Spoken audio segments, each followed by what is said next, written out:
things because you're doing really well. And I want to thank Governor Greitens and Attorney General Hawley, who, by the way, Josh, where's Josh? Josh, our next senator, where is he? He's going to be a great senator. And he wants to see a major tax cut. I think I can speak for him, right? And your current senator does not want to see a tax cut. That's not good. That's not good. He wants your taxes to go up. Secretary Mnuchin, who's doing such a fantastic job. Thank you. And Linda McMahon, everybody knows, administrator, small business, became a big business under Linda. She's helping a lot of people. Thank you very much, Linda. I especially want to thank Missouri's incredible congressional delegation, Sam Graves. Where's Sam? You all here? Yeah. They all flew in with me. They wouldn't miss that flight. Vicki Hartzler. Vicki, thank you. Thank you, Vicki. Billy Long, who I think was my first endorser in the entire country, practically, Billy, right? Thank you, Billy. Blaine Lukemeyer. Blaine. Thank you, Blaine. And he was great on television today. I watched him. I got up early and I watched you on that was a good interview. Thank you. Very much in favor of tax cuts. Jason Smith and Ann Wagner. Thank you, Jason. Thank you, Ann. And you know, I have two others that I have a lot of faith in faith. Sally Faith. Where's Sally? Your mayor. Hi, Sally. Thanks, Sally. And Eric Schmidt, Missouri State Treasurer. Thank you. Thank you, Eric. You're doing a great job. Just 3 months ago, we came to this state to launch our plan to bring back Main Street by cutting taxes for American families and small businesses. Today, I've come back to this incredible state to spend an afternoon with its amazing citizens. You are amazing. To help push our plan for historic tax cuts right across that finish line. We're going to do that. With your help, we can usher in a thrilling new era of opportunity and growth for this nation that we love so much. Tax cuts have already passed the House of Representatives. Big ones. Big ones. The eyes of the world now turn to the United States Senate. A successful vote in the Senate this week will bring us one giant step closer to delivering an incredible victory for the American people. Massive tax cuts and reform. I don't even mention the word reform because people don't know exactly what we're talking about. You know, for years they have not been able to get tax cuts, many, many years, since Reagan. And the problem was they talked about tax reform, not tax cuts. I said, don't call it reform, call it tax cuts and reform. So every once in a while we'll add the name reform. But it's tax cuts. We cannot sit, right? That's the governor agrees. We cannot sit idly by and watch ourselves losing in competition to other countries as they continue to take away our jobs because their tax codes are more competitive and less burdensome than ours. That's why we must cut our taxes, reduce economic burdens, and restore America's competitive edge. We're going to do that, too, and it's already happening. Look what's happening with our markets. People get it.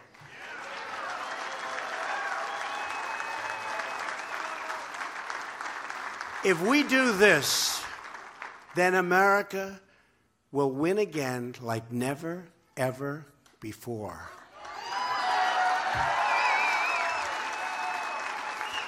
A vote to cut taxes is a vote to put America first again.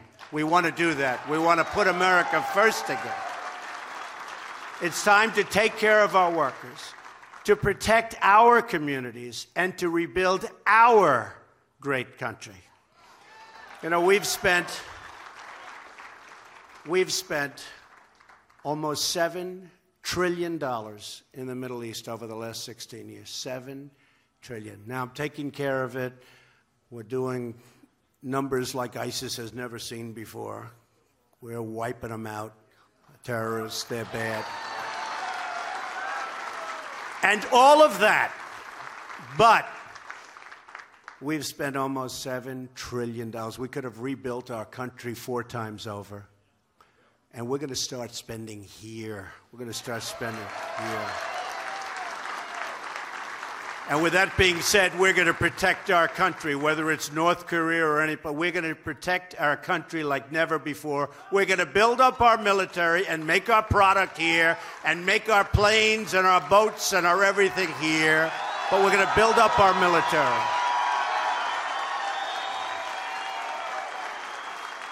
But we've got to start focusing on our country. That's why I'm saying America first. Make America great again. You've never heard that expression. All those hats, all those beards, they've never heard that expression before. Now, that was a good expression, and it's a true expression. It's already happening and long ahead of schedule. In fact, today, some numbers came out that people haven't seen in many, many years. This beautiful city of St. Charles is the perfect place to deliver the message that I want to deliver. It's the place where America's past and future come to life on its historic, brick-lined Main Street. Nice street. Do you agree? It was along these very streets that in 1804, the great American explorers Lewis and Clark gathered their final supplies before setting out on their very historic expedition of discovery. I have to say, I didn't really know that until 2 days ago. See, now the world is watching. Look at all the fake news back there.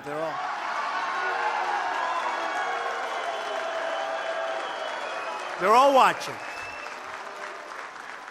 Today, more than 2 centuries later, a new generation of American pioneers begins its own adventure, gathering inside the startups and the storefronts of main streets across the country, blazing new trails into totally uncharted territory of business and technology, and once again, leading our nation into a future of limitless potential. It's what we have in this country. We have the greatest people. It's the greatest country. I love this country so much. Our country was not treated properly for a long time. We're treating it properly. We're treating it with love and with this. We got to treat it with this. And today, just as it's always been, Main Street is the heart of our economy, the soul of our community, and the birthplace of American dreams. But over the years, crippling taxes, massive regulation, and totally disastrous trade deals. Oh, the trade deals. Oh, I get a headache thinking about who made these deals. One after another. WTO, NAFTA, the wonderful deal with South Korea. Remember they said it's going to produce 200,000 jobs? And it did for South Korea. Didn't produce. We lost 200,000 jobs. It turned some of our businesses' main streets into empty ghost towns. You see what's happened. Now we have a once-in-a-lifetime opportunity to restore American prosperity and reclaim America's great destiny. We've already made tremendous progress, far greater than I would have thought. I will tell you this in a non-braggadocious way. There has never been a 10-month president that has accomplished what we have accomplished. That I can tell you. That I can tell you.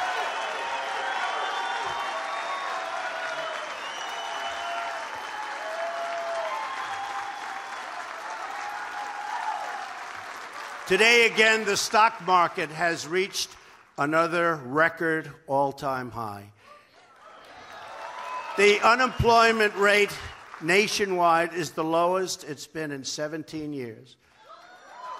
And 13 states this year have seen unemployment drop to the lowest levels in the history of their state. And I hate to tell you, but Missouri happens to be one of them. We've created nearly 2 million jobs. 2 million jobs. Think of that. We used to lose millions. Now we've created 2 million jobs since I won the election. And I want to say since you won the election. I didn't win the election. You won the election. And we will create countless more if we can sustain the 3% growth rate we have achieved for the past 2 quarters. But we're going to do much better than that. Remember I used to say we can hit 4 and we can hit 3, and they were all saying, forget it, forget it. It was 1.2. It was doing terribly. We were flat. We were even. In all fairness, the stock market was going this way. And now we're hitting numbers that nobody thought possible, certainly not in this time. And the numbers going up are going to be much better than anybody anticipates. In fact, they're going to say that Trump is the opposite of an exaggerator, the exact opposite. They're going to start saying, Governor, that he ought to be a little bit more optimistic because his predictions were low. Can you believe it? You know, a year and a half ago, they were saying, oh, he can't do that. Now they're saying, that was quick. But by the way, the Commerce Department announced this morning that our GDP, that's the big one, in the third quarter grew even faster than they reported previously. They made a mistake. They were too low. They had it at 3%. By the way, 3%. Did you ever think you'd hear that in less than a year? And now it comes in at 3.3%, which is the largest increase in many years. And if we didn't have the hurricanes, we would have been at 4%. The hurricanes were devastating. And I said they're worth a point. They said they were worth like 0.006. But I said they were worth a point. We would have been at 4%, maybe even over 4%. But we had hurricanes. We took care of them. In Texas and Florida, they did a great, great job, amazing job, tremendous leadership, and we're very proud. Puerto Rico has been a very tough situation because of the fact that it was in very, very bad shape before the storms ever hit. But they're doing well there, and it's healing, and it's getting better, and we're getting them power and all of the things that they have to have. But I want to tell you that a lot of brave people in every state. We have great, great people, and it's our number one resource, believe me. Really great. But in order to achieve this bright and glowing future, the Senate must pass those tax cuts, bring Main Street roaring back, and that's what's going to happen. This is all done without the tax cuts. And I'm not sure that people even believe the tax cuts. I want to see what happens. And the big day will be either tomorrow or the next day. I would say do it now. We're ready. I said to the Republicans, and I want to tell you, these are good people. They really want to, and I know they get hit hard, the senators, the congressmen, but they're all working hard. It's not so easy. It's complicated stuff. It's not so easy. But we had an incredible session yesterday, and I think we're there. That's why I said, can we do the vote today? What do I know? I'm a business guy. Can we do the vote now? Well, they said, how about Friday? I said, I don't want to wait till Friday. Right, Billy? I said, Billy, can we do the vote? Get me to vote. Well, Billy's already passed it, so. And then what happens, if it passes, it goes into this beautiful committee, this beautiful, I call it a pot. And we mix it up, and we stir it up, and we bring all the best things out. And you're going to have something, I predict, that will be really, really special. So right now, really is. Really is. So right now, America's tax code is a total dysfunctional mess. The current system has cost our nation millions of American jobs, trillions and trillions of dollars, and billions of hours wasted on paperwork and compliance. It is riddled with loopholes that let some special interests, including myself, in all fairness, this is going to cost me a fortune, this thing. Believe me. This is not good for me. Me, it's not so. I have some very wealthy friends. Not so happy with me, but that's okay. You know, I keep hearing Schumer, this is for the wealthy. Well, if it is, my friends don't know about it. I have to explain why. Now, it is great for companies, because companies are going to bring back jobs, and we're lowering the rates very substantially. But right now, we're bringing the rates down from 35%, which is totally non-competitive, the highest industrialized nation in the world, by far, and we're bringing it all the way down to 20%. But that's good. That's good for everybody in the room, whether you have a company or whether you want a job, because we're going to bring back jobs. And what we've had is a massive giveaway to foreign countries, which encourage businesses to relocate offshore. And you've seen what's happened before this. This is really, I'm most proud, because as bad as our tax code is, we have Toyota, we have big car companies coming back in, building plants in Michigan and other places. We have a lot of businesses coming back in, and they see what's happening. They see what's going on. That's why they're doing. Our current code is a giant, and really it is. It's a self-inflicted economic wound. It's been that way for so many years, and nobody wanted to do anything about it.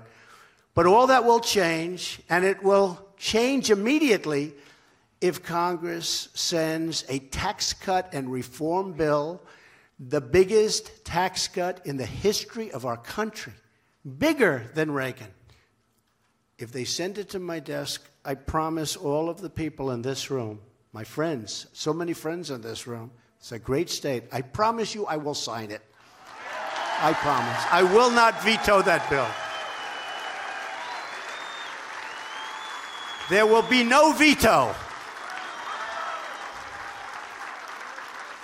Under the plan moving forward in the Senate, a typical family of four earning $75,000 as an example will see their taxes go down by as much as $2,000. That's a lot.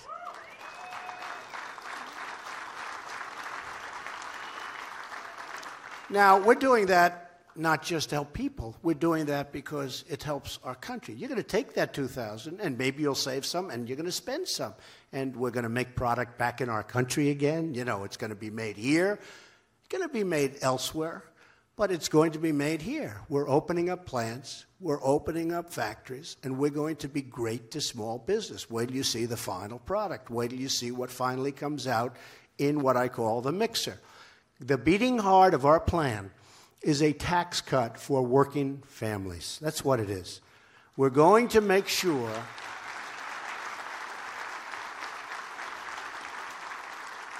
that you keep more of your hard-earned money. We're going to make sure also that you have a job that you want. You're going to have choice. You know, in education, we now have choice. Good word. Here, you're going to have a choice. You're not just going to have one job. You're going to have a choice of many jobs. People are moving back into our country. Under our plan, the first $12,000 of income earned by a single individual will be totally income tax free. Zero.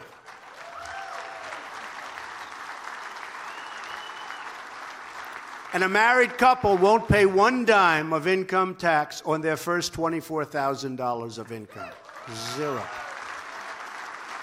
Our plan will significantly increase the child tax credit and make it available to more middle-class families, because the single most important investment our nation can make is in our children. Do we agree? You agree? You better agree.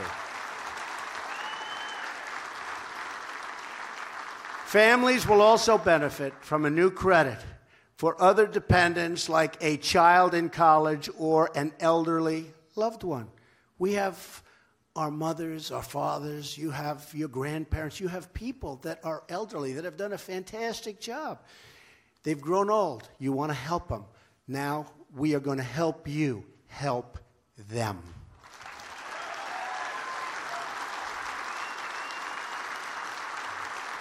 We're also going to eliminate tax breaks and complex loopholes taken advantage of by the wealthy. Who are they? I don't know.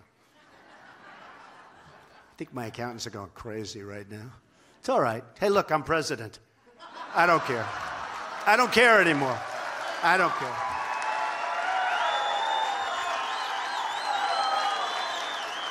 Some of my wealthy friends care. Me, I don't care. This is a higher calling. Do we agree?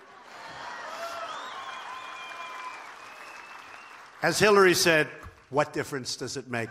It made a difference. It made a big difference. Made a big, big difference. We want a tax code that is simple and fair, and that's for all Americans. The plan that senators will be voting on this week, hopefully as soon as possible, closes the loopholes that corporations use to shift their profits to tax havens. and it eliminates deductions for CEO salaries over $1 million. You see what some of these people are making. A little ridiculous. I'm driving up their stock. They're making a fortune. Then they go to their board and they tell everybody what a great job they're doing. But what am I going to do? And many of them, honestly, I don't like.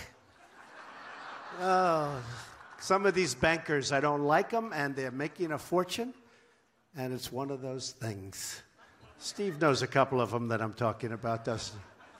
They're saying what a great job they do. Right now, anybody could do their job because we're making it easy for them.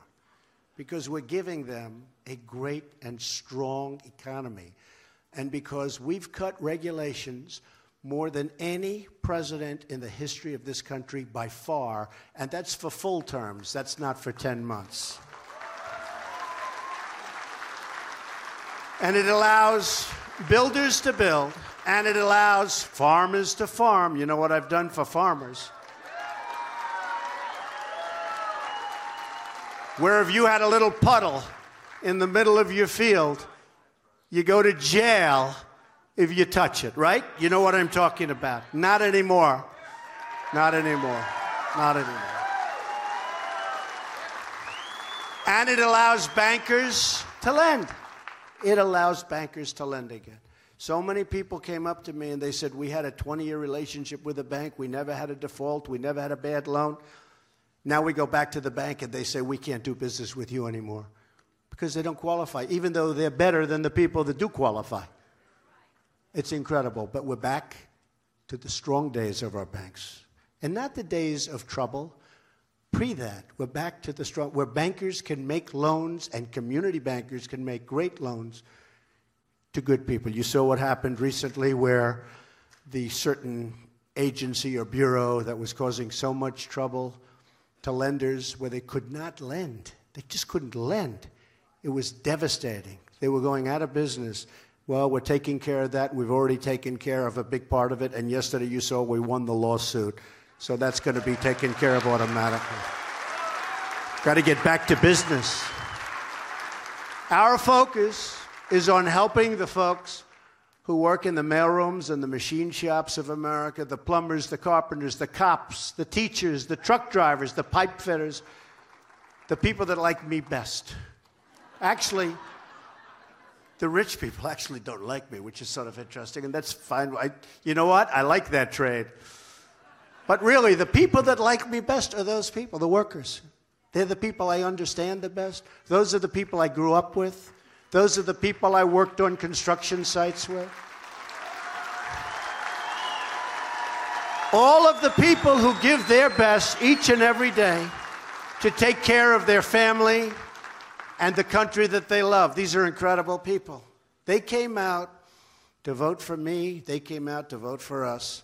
People that worked hard, 2 jobs, 3 jobs, that hadn't voted in many years because they never had anybody they wanted to vote for. And they came out, I'll never forget, in Tennessee, a great congressman told me that early voting, said, I'll tell you what, we just went through 4 days of early voting. At that time, it was Mr. Trump. Now they say Mr. President. But it was Mr. Trump. He said, and if the other parts of the country are like what's happening in Tennessee, people are coming from all over Tennessee. They haven't voted in years, and now they've got Trump shirts, and they've got Trump hats, and they've got Trump pence, and they've got everything Trump and Trump pence. And he said, I've never seen anything like it, and I've been a politician for a lot of years. And if it's anything like Tennessee, you're going to have one hell of a victory. It turned out to be a lot like Tennessee. So,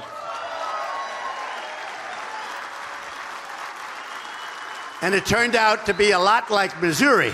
That I can tell you. Because we had a big one here. And I promised Josh that when he gets it going, and he's got it in very good shape from what I hear, he's a popular. Everybody said, Josh, it's got to be Josh. Everyone's telling me. I said, who's going to run against her? Josh, Josh. And I said, Josh, when you're ready, you have my word. I'm going to come here and campaign with you. We got to get you in, okay?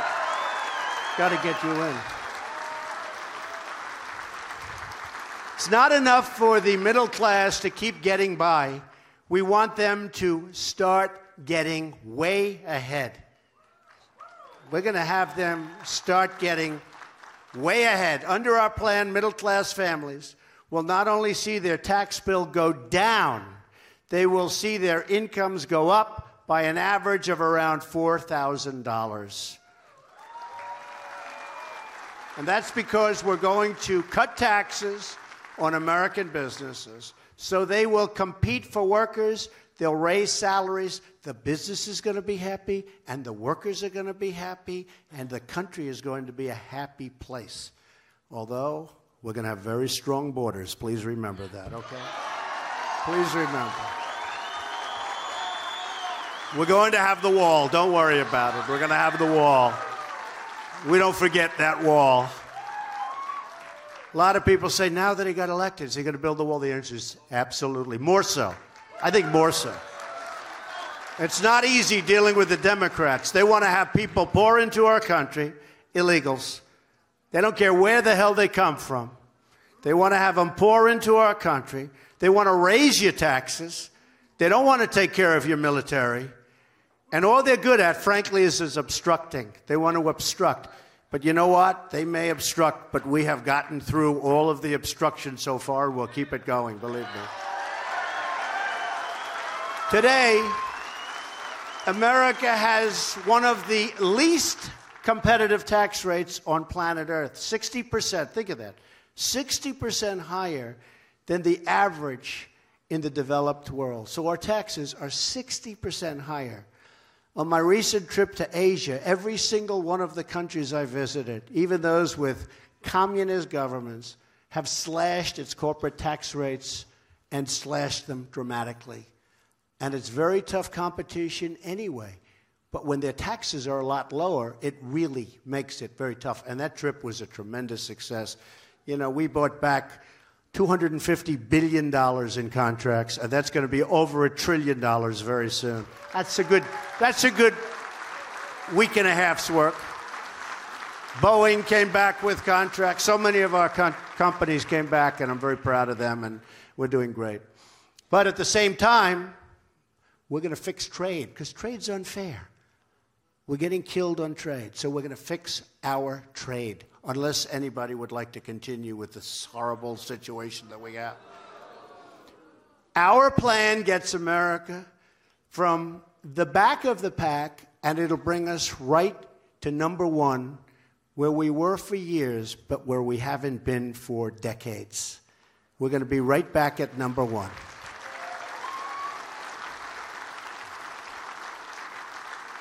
And we're going to work on trade, but we're also going to work on military. When we defend nations that are very wealthy, and we do it for almost nothing. I say, why are we defending them? We love them. I won't mention names, but there are a lot of them. We love them. They're wealthy. One of them has a cash flow that they say is unsustainable. It's so large. Think of that. How would you like to have an unsustainable cash flow? They don't know what to do with their money. And we defend them. It's going to change, folks. We're going to defend them. But they're going to treat us fairly. And they're going to pay for their defense. Does that make sense?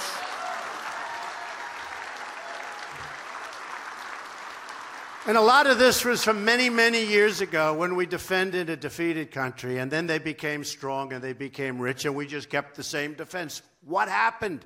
Why didn't anybody go in and negotiate? And when I was in Asia, I spoke to a couple of the countries about it, and they looked like this. You know what this is? Mm-hmm. That means they know they're getting away with murder, and they got to start helping us out, okay? So if you don't mind, I'll start bringing that up with some of our good friends. We're going to cut our tax rate to the very competitive number of 20%, as I said, and we're going to create jobs, and factories will be pouring into this country, and they already are starting. A lot of people think it's going to happen. I don't want to say anything. I'm not going to talk about it. I thought we had health care, and we will have health care. It's going to happen. As soon as we get the taxes, we work on the health care, we're going to happen. Because we thought we had the votes, and then something happened a little strange. That's okay. When you lose by one vote, then it's called you go back. You know, some people said, oh, you failed with health care. What do you mean we failed? We didn't fail. And by the way, what happened is Obama took a long time, years, to get Obamacare, right? Again, 10 months. We've had 2 runs at it. We're coming closer, closer. I think now we have a plan that's going to be great. But we're not talking about it until after taxes. And then we take care of health care. Then we will have done tax cuts, the biggest in history, health care, phenomenal health care. I know you don't want this. Welfare reform. Does anybody want welfare reform? And infrastructure. But welfare reform, I see it, and I've talked to people. I know people, they work 3 jobs, and they live next to somebody who doesn't work at all. And the person who's not working at all and has no intention of working at all is making more money and doing better than the person that's working his and her ass off. And it's not going to happen. Not going to happen.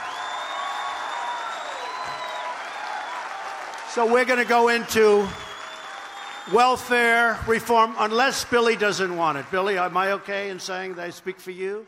He said yes. You got a lot of friends out there, Billy. Well, we'll also cut taxes for the millions of small businesses that file as individuals, and that's going to come out of the hopper. It's getting there, and it's going to be better and better. We're reducing the tax burden on businesses of all sizes and of every single kind.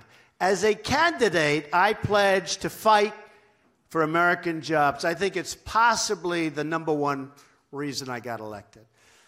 And I think we've done a lot better at this point than anybody ever even thought possible. Think of that, 2 million jobs since the election. 2 million more jobs in this country since the election. Nobody expected that. Excuse me, I didn't even expect that. But, you know, you cut those regulations and you give people spirit and incentive. And when you have the highest ratings in terms of confidence that the country's had in many, many years, maybe ever, things happen. The tax cut will mean more companies moving to America, staying in America, and hiring American workers right here. So that's so important, right? Small business groups across our nation, retailers, restaurants, manufacturers, grocers, contractors, support this plan. We have tremendous support for this plan. Tremendous. Because these massive tax cuts will be rocket fuel. Little rocket man. Rocket fuel for the American economy. He is a sick puppy. Cassandra Pourlaire. Where is she? Where's Cassandra? She's around here. Hello, Cassandra. I met you back there. She and her mother, Terry. Hi, Terry.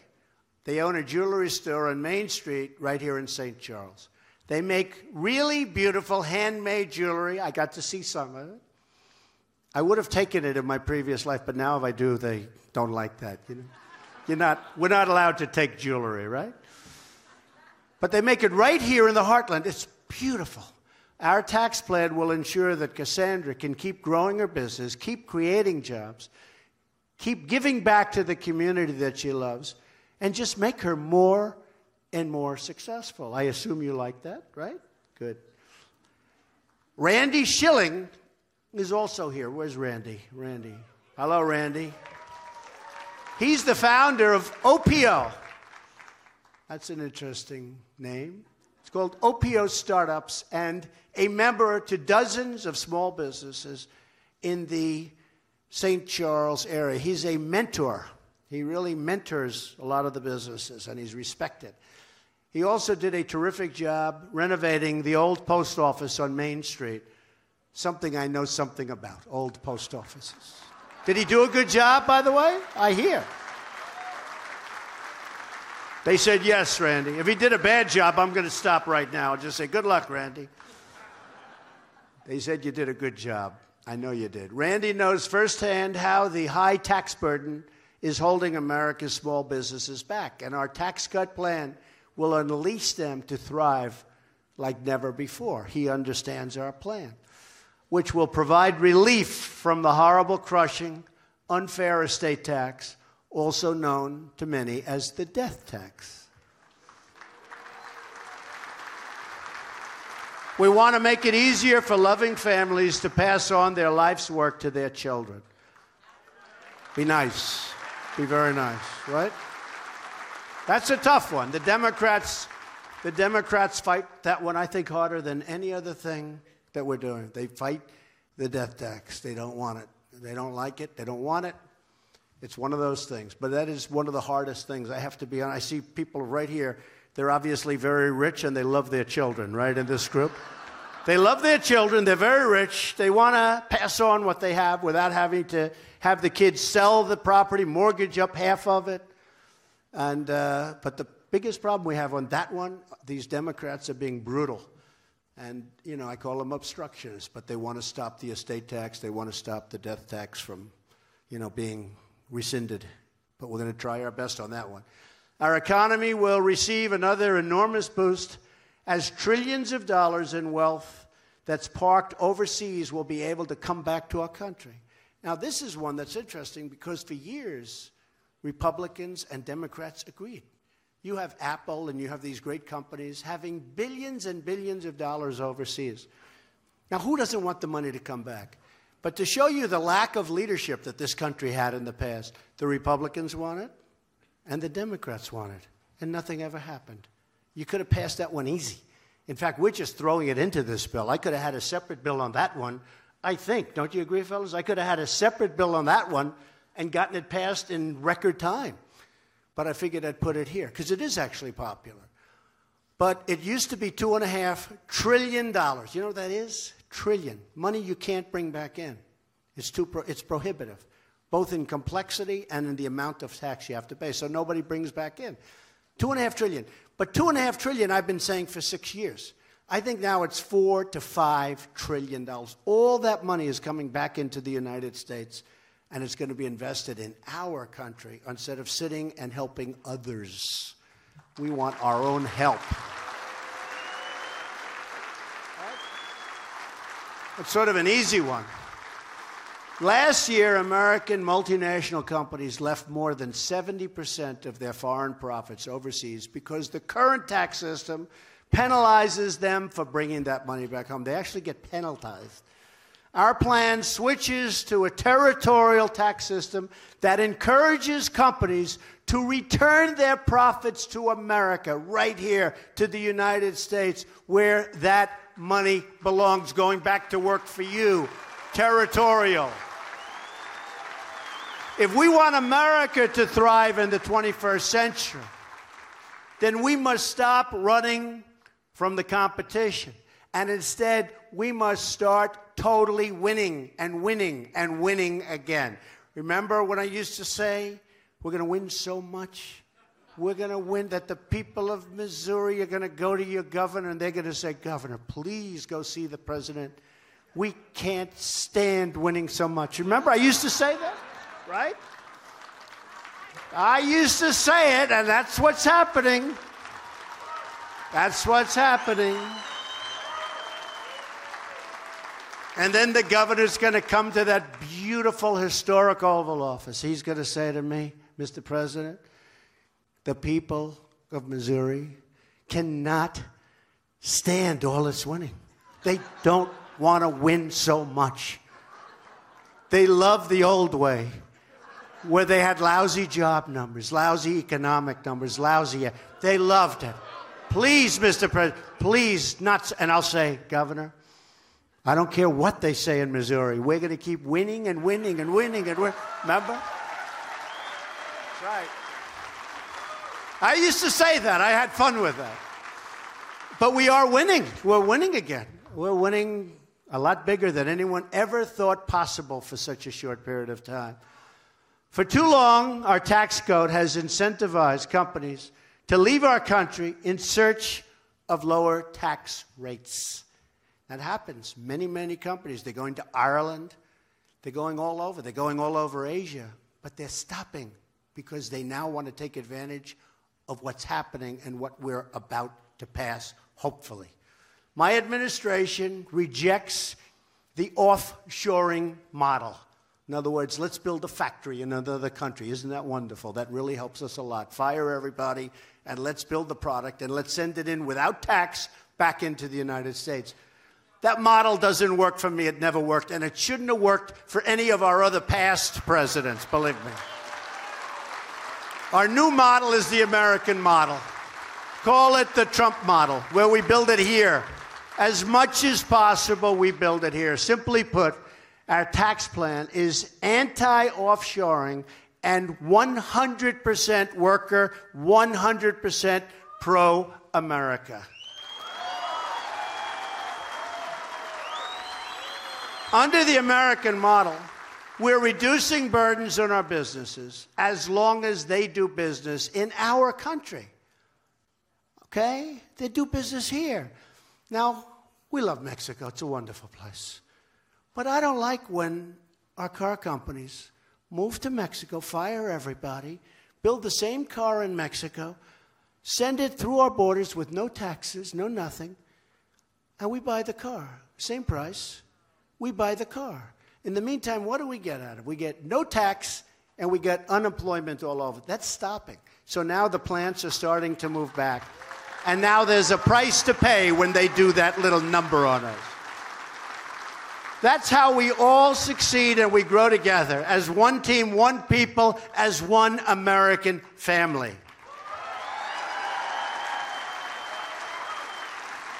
This week's vote can be the beginning of the next great chapter for the American worker.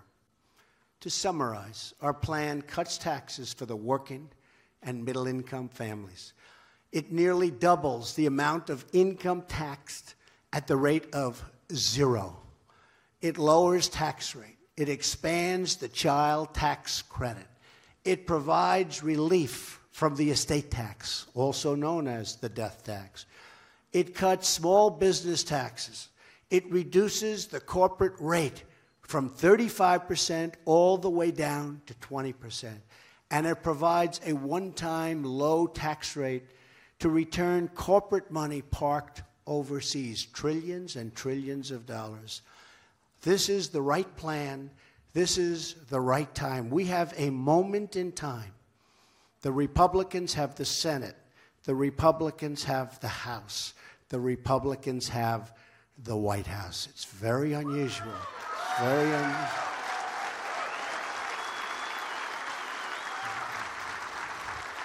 This is our chance to free our economy from our workers, from the terrible tax burdens. We have workers that are so burdened with taxes. We're freeing our workers from those terrible burdens. Republicans in Congress campaigned on cutting taxes. We also campaigned on repeal and replace. It's going to happen. It's going to happen. Take your time. It's going to happen. It's going to happen. Many Democrats have promised tax cuts that don't mean anything because they really want major tax increases. Senator Claire McCaskill, have you ever heard of her? Is doing you a tremendous disservice. She wants your taxes to go up. She's weak on crime. She's weak on borders. She's weak on illegal immigration. And she's weak on the military. Other than that, I think she's doing a fantastic job. But now comes the moment of truth. In the coming days, the American people will learn which politicians are part of the swamp and which politicians want to drain the swamp. If you make your voices heard and call up your congressmen, and they've been terrific, and call up your senators, and they have been totally terrific. Most of them have been incredible. They really are. They're really friends of mine. They've been incredible. But it doesn't take much. That's why we need more. We need to have a larger number. But most of them have been incredible. But call your senators, call your congressmen, because we have no choice. We have to act. We have to act as a country. This isn't good for the Republican Party. This is good for the country. And that's ultimately what it's all about. So this week, hopefully, the Senate can join the House and take that strong stand for middle-class families and for business and for jobs and for competition and for bringing money back. Together, we will give the American people a big, beautiful Christmas present.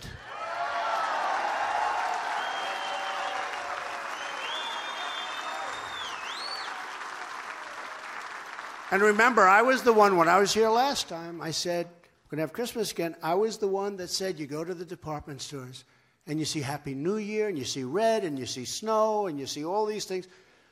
You don't see Merry Christmas anymore. With Trump as your president, we are going to be celebrating Merry Christmas again, and it's going to be done with a big, beautiful tax cut. Thank you, everybody. God bless you. Thank you.